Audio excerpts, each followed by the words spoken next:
Bonjour à vous, j'espère que vous allez bien.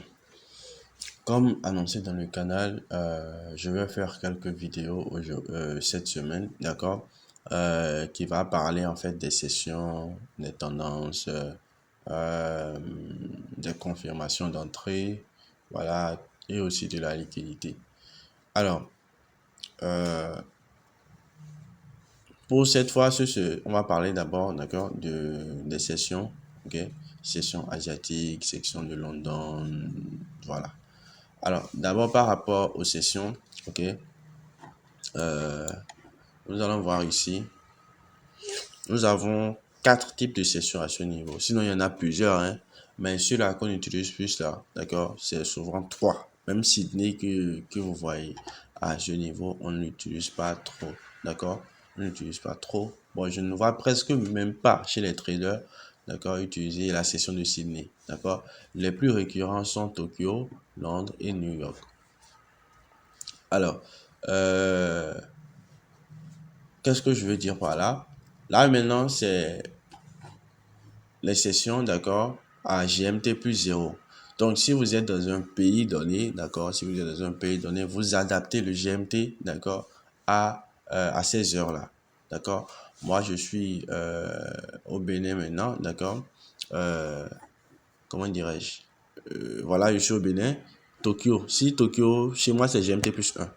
On est d'accord, c'est GMT plus un. Donc, si Tokyo ouvre à 0h, cela voudrait dire que chez moi, je vais mettre l'ouverture à 0h. Si Tokyo ferme à 8h, cela voudrait dire que chez moi, je vais mettre fermeture à 9h. On est d'accord. Maintenant, si Londres ouvre à 7h, chez moi, je mets 8h. Si Londres ferme à 16h, chez moi, je ferme à, oui, je ferme à 17h. D'accord? Donc, c'est un peu pareil avec celui-ci. Donc, ouverture 13h, fermeture 22h. On est d'accord. Donc, voilà. Donc, pour ceux qui sont par exemple dans un pays à GMT plus 3 ou GMT plus 2, d'accord, vous allez adapter juste 2 heures sur en fait ces heures-là. D'accord. Donc, pour ceux qui sont ici, si Tokyo ouvre à 23h, c'est que voilà, chez eux, Tokyo va ouvrir à 1h. On est d'accord. Bien. Maintenant, qu'est-ce qui fait la particularité en fait de ces sessions-là? Alors, la session de Tokyo, d'accord, est réputée pour être une session de consolidation. D'accord? Bon, c'est comme ça, on appelle ça. Sinon, c'est une session dans laquelle on peut toutefois trouver des opportunités. On est d'accord? Voilà. Mais le fait que, voilà, Tokyo, c'est dans la nuit, d'accord?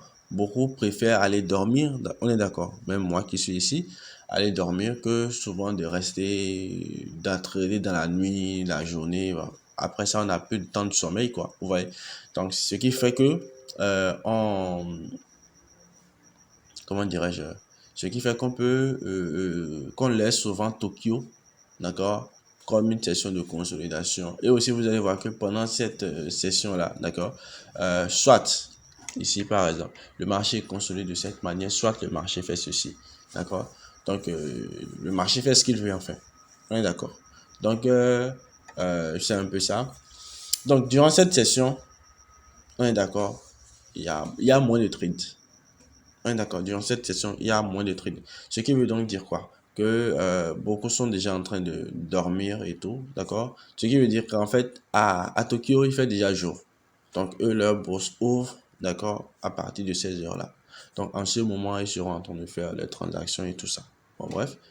Alors, donc la session de Tokyo n'est pas toujours une consolidation, d'accord? Des fois, on peut voir le marché en nouvelle extension aussi comme ça, d'accord? Le marché va bouger à l'interne et tout comme le trade que j'ai envoyé ce matin, d'accord, c'était un trade que j'ai pris pendant la nuit. Bon, j'allais pour faire des analyses et prévoir ce que je vais faire pendant cette journée. Et là, je suis tombé sur un setup. Voilà, ça a attiré mon attention et puis j'ai pris la position. Vous voyez. Maintenant, voilà, avec Tokyo, c'est bon. Maintenant, nous allons passer à la session de London. Alors, la session de London est réputée pour être une session de manipulation. On est d'accord. Une session de manipulation. En quel sens? C'est-à-dire quoi? Après la sortie de Tokyo, on est d'accord. Après la sortie de Tokyo, c'est la session de London qui suit. D'accord? Bon. en griffe, il y a la session de Francfort, souvent entre 8h et 9h, d'accord. Donc, voilà. Donc, ici, la session de London, bon, on va dire après Tokyo, d'accord, c'est London qui commence. Et la session de London est réputée en fait pour être une session de manipulation. On est d'accord. C'est réputé pour être une session de manipulation. Alors, manipulation en quel sens? Vous allez voir souvent sur les graphes, d'accord, on a les indicateurs de session comme ceci, d'accord. Supposons on a Tokyo là, d'accord, Tokyo qui a fait ses manigances ici. Alors, lorsque London commence, d'accord, on va voir le marché de London faire comme ça, d'accord. Des fois, ça peut, comment dirais-je, coïncider avec une zone de prix à ce niveau. Et là, le prix fait ça, il monte, d'accord. Donc, après être monté, vous allez voir, il revient et il fait ça. Bon, pas toutes les fois. Des fois, il fait comme ceci et il s'en va. On est d'accord. Alors, il y a certaines personnes, d'accord, comment est-ce qu'ils s'y prennent? Lorsque le prix est à ce niveau, d'accord, ils attendent normalement la cassure du high ayant permis la prise de liquidité à ce niveau, d'accord, parce que déjà qu'on sait que session de Tokyo, c'est une liquidité, d'accord? C'est une zone de liquidité pour nous. C'est que voilà, on va attendre la prise de liquidité. Maintenant, le mouvement qui a engendré la prise de liquidité, c'est ça, c'est ça on va s'attaquer. Donc, après la cassure du high ayant permis la prise de liquidité ici, d'accord? On va s'attaquer donc à une zone de prix pour pouvoir repartir à la hausse. Bon, comme je le dis, c'est une session de manipulation. On ne peut pas toujours voir ça. On est d'accord. Une session de manipulation. Donc, cela voudrait dire que ici, il peut y avoir beaucoup de trappes. Quand on dit beaucoup de trappes, c'est quoi? Vous allez voir souvent, le marché va faire ça. Un instant. Vous allez voir, d'accord? On va quitter Tokyo ici. D'accord? On va quitter Tokyo. Donc, à la session de London, le marché va faire ça. Va faire ça. Il va monter comme ceci. Vous allez vous dire, ok, bon, j'ai déjà mon PE parce que j'ai la cassure ici. Mais non, c'est pas le cas. Donc, d'accord, vous allez voir le prix va faire ça. Vous allez vous dire, bon, le prix va déjà partir. Vous prenez position, bim, il vous sort. Il remonte maintenant et il va chercher à partir. D'accord? C'est une session de manipulation. Donc, durant cette session-là, vous pouvez avoir des choses comme ça. Ou peut-être même non. D'accord? Donc ici, on a la prise de liquidité. Dedans, le marché encore essaie de faire des prises de liquidité avant de chercher à partir. Vous voyez un peu? Donc là, c'est une manipulation. Donc beaucoup peuvent perdre de l'argent pendant cette période-là. D'accord? Mais il faut savoir aussi observer. Vous voyez, ça peut ne pas être toujours le cas. D'accord? Que voilà, dans cette session-là, on puisse ne pas trouver des opportunités. Moi, perso, j'en trouve, mais pas tout le temps. D'accord? Des fois, je me fais sortir en stop loss aussi. On est d'accord? Voilà. Donc ici, vous allez voir maintenant à ce niveau, après la session de Tokyo, d'accord, le prix ne va pas toujours, d'accord, chercher le low ici, comme je le dis, d'accord, pas toujours. Mais des fois, après la session de Tokyo, vous allez voir le prix va faire ça dedans et puis va partir. On est d'accord. En fait, le prix ne va pas toujours chercher à venir prendre la liquidité en bas ici. Non, pas toujours. Parce que vous savez, le prix, c'est le prix en fait. D'accord? Il fait ce qu'il veut. C'est à nous de suivre en fait son mouvement. D'accord? Et une fois monté, d'accord, on peut peut-être observer une distribution. D'accord?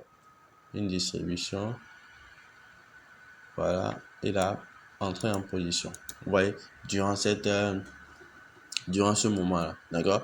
Donc, entre 9h, d'accord, et 13h, avant la session de New York, d'accord, voilà, si c'est qu'il y a un trade à prendre, c'est possible de prendre. On est d'accord? Donc, voilà un peu.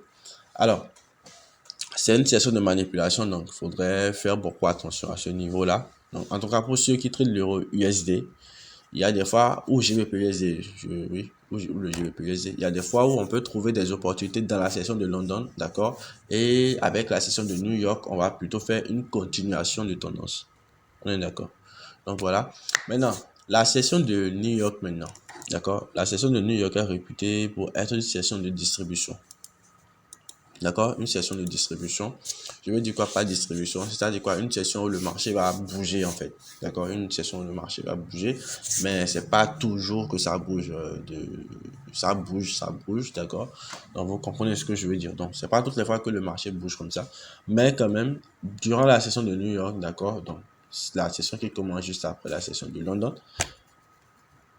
Donc, durant cette session, d'accord, là, on peut observer les mouvements qu'il faut observer, d'accord, les prises de liquidité, cassure, au test, voilà, entrer en position et tout, d'accord. Donc, quand on parle comme ça a l'air d'être simple, mais en fait, sur le marché, c'est plutôt autre chose, d'accord. Tous ces schémas que j'ai fait ici, ce sont juste d'un truc auquel j'ai pensé, j'ai mis. Donc, faut pas trop se focus sur ça, d'accord. Donc, à ce niveau, bon, je vais garder ça. Je vais garder ça. Alors ici, par exemple, supposons que lors de la session de London, d'accord, on avait un truc comme ça, d'accord. Et là, maintenant, la session de New York, d'accord, la session de New York lui commence à partir de là, ici. Alors, qu'est-ce que nous allons faire? Nous allons seulement observer le marché parce que, en supposant que nous sommes dans une tendance baissière et que le marché est monté, cherche prendre le high, d'accord, de la session asiatique, donc prendre une liquidité en haut. Donc, nous, on va attendre plutôt un retracement comme ceci, d'accord, vous allez voir, le prix va commencer à retracer comme ça, comme ça. Donc, il va atteindre un niveau donné où il va commencer à distribuer, d'accord, et paf, prise de liquidité, cassure, le test ici, et puis bim, le marché va commencer à repartir à la vente. On est d'accord. Donc en fait, c'est là qu'il faudrait être très attentif. Pour ceux qui traitent la session US uniquement, ou voilà, donc il faudrait être très attentif à ce niveau. Mais c'est pas toutes les fois que c'est comme ça. On est d'accord, c'est pas toutes les fois. Parce que le marché ne peut pas toujours nous montrer que voilà, ici. En fait, le marché essaye de nous empêcher de prendre des positions. Oui, ça essaie de nous empêcher de prendre des positions. Donc voilà. Donc ce n'est pas tout le temps comme ça. Donc vous allez observer, voilà, le marché bouger un peu comme ceci et tout. Donc c'est un peu ça. Donc là, c'est par rapport maintenant aux différentes sessions. Donc on va aller sur le graphe, d'accord? On va aller sur le graphe ici, histoire de vous montrer un peu comment ça se passe, d'accord? Alors, ici, nous avons les différentes sessions. Donc, vous allez voir ici que j'ai la session asiatique qui se trouve là, d'accord? La session de London qui se trouve à ce niveau. Vous allez voir que j'ai la session asiatique ici, la session de London ici et la session de New York à ce niveau-là. On est d'accord. Bien. Voilà, pendant la session asiatique, vous voyez comment le marché a bougé. Donc, c'est pour dire que là, le marché n'a pas eu à faire trop de mouvements, en fait. D'accord. Le marché n'a pas eu à faire trop de mouvements. Donc, on va prendre ça comme une consolidation. On est d'accord. On va prendre ça comme une consolidation. Alors, maintenant, lorsque le marché est sorti de la session asiatique, il a fait quoi? Il est venu chercher le lot d'abord de la session de... D'accord? Il est venu chercher le lot de la session asiatique avant maintenant de rentrer à l'intérieur. Donc, vous allez voir ici, par exemple, là maintenant, il y a une manipulation. D'accord? Et qu'est-ce que le marché a fait? Le marché a cherché à monter tout simplement à la hausse. Donc, voilà. Donc, c'est là, en fait, on aura un mouvement comme ceci. Vous voyez? Donc, c'est un peu ça qui s'est passé ici, si on allait en LTF. Donc, ensuite, après la session de London, d'accord, la session de New York a commencé par ici, d'accord. Ouais, donc ici, peut-être, il peut y avoir une figure donnée, d'accord, pour la prise de liquidité et la vente, ou peut-être pas, d'accord, mais ça va dépendre. Quelle tendance on suivait?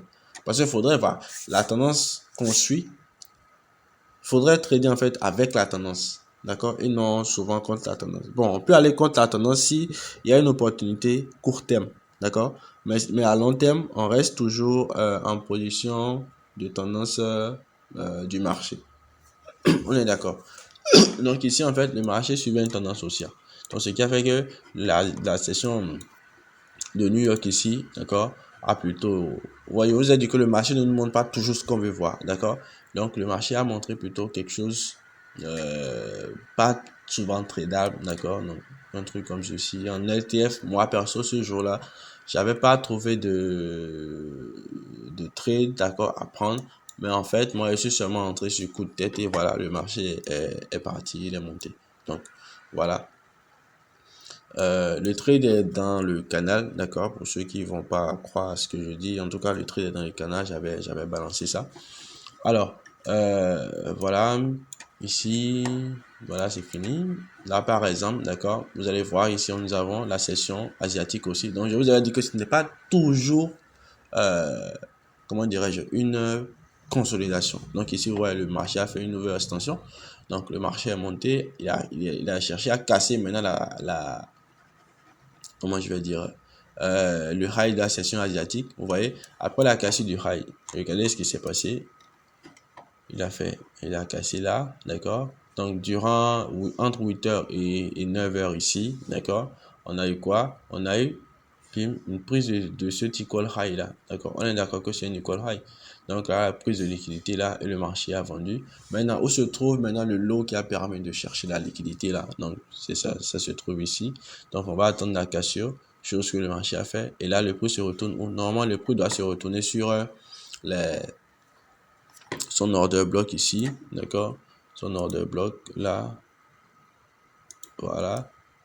Maintenant, vous allez voir que le marché ne l'a pas fait, d'accord? Le marché n'est pas retourné, ne s'est pas retenu au niveau de son order block et il a vendu.